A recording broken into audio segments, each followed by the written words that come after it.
Salihou Souaré, bonsoir. Oui, bonsoir. Je rappelle que vous êtes un fils ressortissant de Niansomordou, c'est bien sûr dans la préfecture de Béla. Ouais. Et on sait que le 2 août 2015, il y a eu un affrontement entre certains partisans du RPG.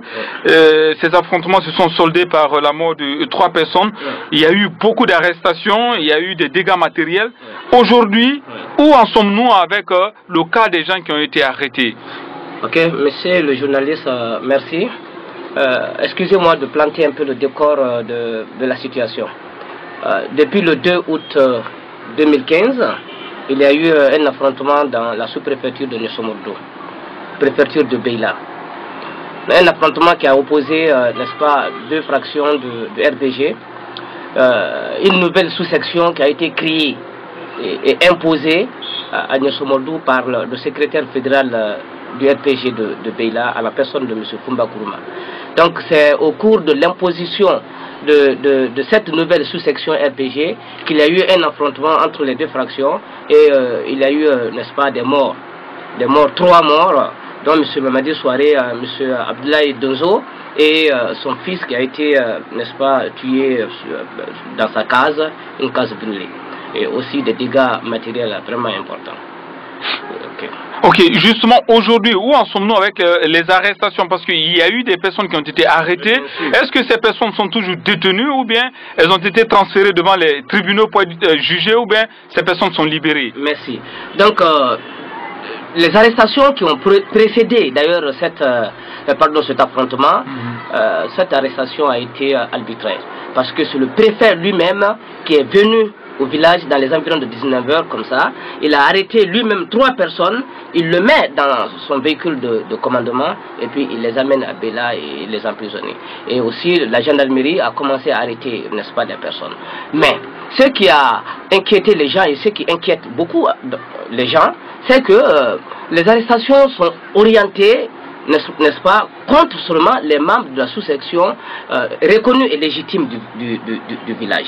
Mais la nouvelle sous-section qu'ils ont imposée, d'ailleurs, c'est du RPG Arc-en-Ciel, qui ont, n'est-ce pas, les membres de cette nouvelle sous-section imposée, qui ont tiré à balles réelles sur la foule et aussi fait le premier victime.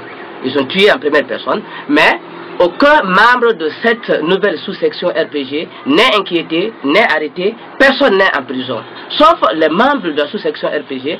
En plus de ça, ce ne sont pas d'ailleurs les seuls membres de la sous-section légitime, mais les personnes âgées de plus de 90 ans, de plus de 80 ans, les femmes enceintes, les femmes nourrices qui ont été, n'est-ce pas, arrêtées. Plus tous ceux qui n'ont rien à faire avec, n'est-ce pas, à cet affrontement. Mais nous avons jugé ces arrestations comme un règlement de compte de la part de monsieur le préfet de Béla. Aujourd'hui, ces personnes, il y a au moins 15 personnes qui sont détenues depuis le 2 août jusqu'à maintenant. Et ces personnes-là, d'ailleurs... Sans jugement. Est-ce que vous avez une idée de leur état de santé, ces personnes? J'en viens. C'est des personnes qui sont aujourd'hui... Il y en a qui sont sérieusement malades. Ils sont à l'hôpital, d'autres sont à l'hôpital, mais aucune forme de procès n'a été, n'est-ce pas, faite à l'endroit de ces personnes. Ils ne savent pas à quel sens se vouer. Nous avons mené assez de démarches, mais les démarches ont abouti vaines. C'est le préfet, le juge, qui, n'est-ce pas, constitue de blocage pour ces personnes-là. Je ne sais pas ce qu'il veut faire pour ces personnes-là. S'il veut les tuer, je ne sais pas. Mais ces personnes-là sont vraiment emprisonnées dans une situation alarmante. Alors, au-delà du préfet, est-ce que vous avez pris des dispositions, des mesures pour essayer peut-être de rencontrer les autorités? Et qu'est-ce que vous avez envisagé justement pour pouvoir aboutir à votre objectif? Nous avons rencontré certaines personnalités, notamment notre député, le député uninominal de Béla. D'ailleurs, la dernière arrestation en date, j'étais à Béla avec le député. On a été même vu le juge de paix. Mais ce qui reste clair, peut-être il y a une nébuleuse. Il y a une main noire derrière le préfet. Il y a quelque chose, il peut y avoir un clan derrière le préfet et le juge qui bloque, n'est-ce pas, toute chose. L'évolution du dossier, la libération des prisonniers. L'évolution du dossier, la libération des prisonniers. Il y a une main noire, mais comme nous ne voulons pas les citer maintenant, mais avec un jugement équitable, avec une enquête sérieuse. Ces personnes-là, la nébuleuse là sera dénudée, ça sera vu au sud de tout le monde. C'est cette main noire qui est forte, qui est puissante, qui, n'est-ce pas, bloque l'évolution de toutes choses. Les personnes sont en danger, des vieilles personnes, des femmes nourrices, même à présent, ils sont emprisonnés. Donc vous avez le sentiment que leurs droits sont purement violés? Leurs droits sont purement violés. Leurs droits sont purement violés. Voilà la situation des personnes. Alors on entend que vous avez rédigé un mémorandum. Est-ce que vous l'avez adressé à une autorité ou bien est-ce que vous voulez tout simplement le remettre peut-être au préfet ou bien faire passer juste dans les médias? On a peur du préfet. Dès qu'on passe seulement à Beila, le préfet est hostile. Sauf tous ceux qui sont, n'est-ce pas, de la nouvelle sous-section imposée et leurs familles. Mais tous ceux qui ne sont pas de la nouvelle sous-section RPZ imposée et leurs familles, le préfet est hostile à toute autre personne. Donc on ne peut pas aller vers le préfet. Donc nous avons rédigé des mémorandums, des mémos, oui, les mémorandums. Nous sommes en train, n'est-ce pas, de donner. Et donc nous venons vers vous, n'est-ce pas, les médias, aider cette population. Nos vieux veulent périr en prison là. Mais le ministre de l'administration du territoire, est-ce que vous avez été voir ce dernier? Le ministre de l'administration du territoire est au courant.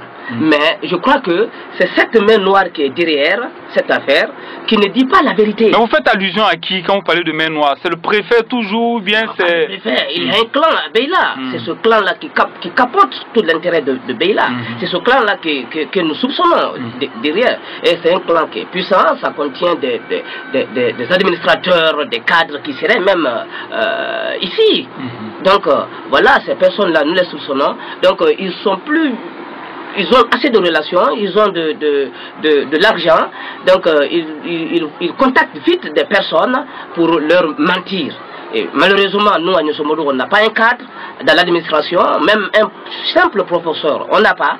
Donc ils profitent de ça et puis barrer la route pour la manifestation de la vérité.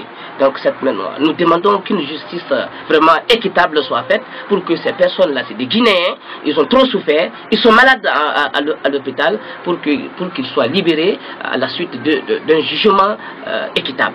Alors, monsieur Souaré Saliou, merci d'avoir répondu à nos questions. Je vous remercie.